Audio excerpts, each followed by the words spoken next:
না। অনেকে বলেন গণপরিষদ আগে দিতে হবে। কেন ভাই, বাংলাদেশ কি বিচ্ছিন্ন হয়ে গেছিল যে গণপরিষদ দিতে হবে? গণপরিষদ তখনই দেয় যখন একটি দেশ যখন স্বাধীন হয়, স্বাধীন হওয়ার পর যে দেশে কোনো আইন থাকে না, সংবিধান থাকে না, সরকার থাকে না, তখন সেখানে একটি গণপরিষদ করে সংবিধান রচনা করা হয়, সরকার গঠন কারা করবেন সেগুলো করা হয় গণপরিষদ দ্বারা। আমাদের এই দেশ এই ভূখণ্ড তো পেয়েছি 1971 সালে 16ই ডিসেম্বর 9 মাস যুদ্ধ করে। তাহলে গণপরিষদের কথা কেন বলা হচ্ছে, কারা বলতে চাচ্ছে? আলিম এখানে একটা বক্তব্য রেখেছেন কোন একটি রাজনৈতিক দলকে নিয়ে, তাদের 71 সালের ভূমিকা নিয়ে প্রশ্ন আছে। তাদের রাজনৈতিক দল 71 সালে অপরাধ করেছেন বলে মনে করে এখন 71-এর স্মৃতি ভুলিয়ে দিতে চান আপনারা? 71 তো একটা বড় অর্জন এই জাতির অর্জনকে ভুলিয়ে দিতে চান কেন? যে দ্বিতীয় স্বাধীনতার কথা বলেন, গণপরিষদের কথা বলেন, এগুলো যারা 71-এ যাদের ভূমিকা অত্যন্ত বিতর্কিত ছিল এবং যাদের রাজনৈতিক দল 71 সালে বিতর্কিত ভূমিকা, অপরাধমূলক ভূমিকা পালন করেছে, তারা না হয় তাদের সেই স্মৃতিকে ভুলিয়ে দেওয়ার জন্য এখন এই কথা বলছে। কিন্তু আজকে যারা বৈষম্য বিরোধী ছাত্র নেতা ছিলেন, নতুন নতুন রাজনৈতিক দল যারা করছেন, তাদের মুখ থেকে এই কথা বললে আমাদের কাছে কিন্তু এক ধরনের বড় প্রশ্ন দেখা দেয়।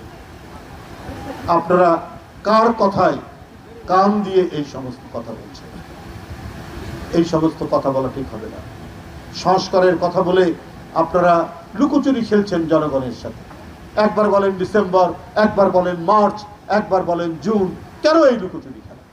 অন্তর্বর্তীকালীন সরকার কেন এই লুকোচুরি করছেন? একবার বললেন যে ডিসেম্বরেই হবে, আবার বলছেন মার্চ, আবার জুন, আবার ডিসেম্বর। এটা কেন? সংস্কার তো চলমান প্রক্রিয়া।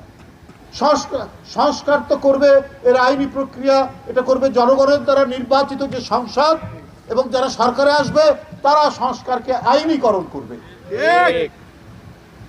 আপনারা সংস্কারের একটা প্রস্তাব দিতে পারেন।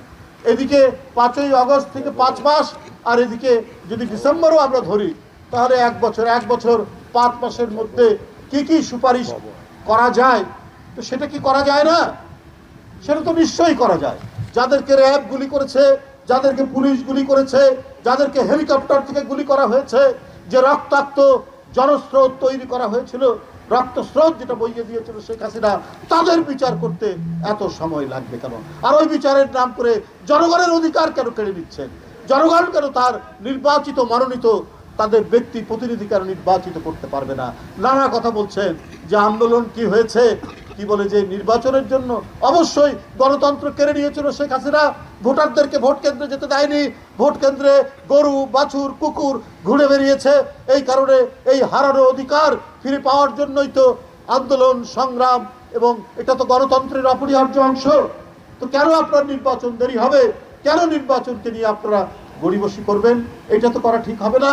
আজকে অন্তর্বর্তীকালীন সরকারের যত দায়িত্ব, সেই দায়িত্ব পালন না করে আপনারা শুধু এইদিকে মনোযোগ দিচ্ছেন এত কিছু, আর নিজেদের কাজ সেটা তো করছেন না।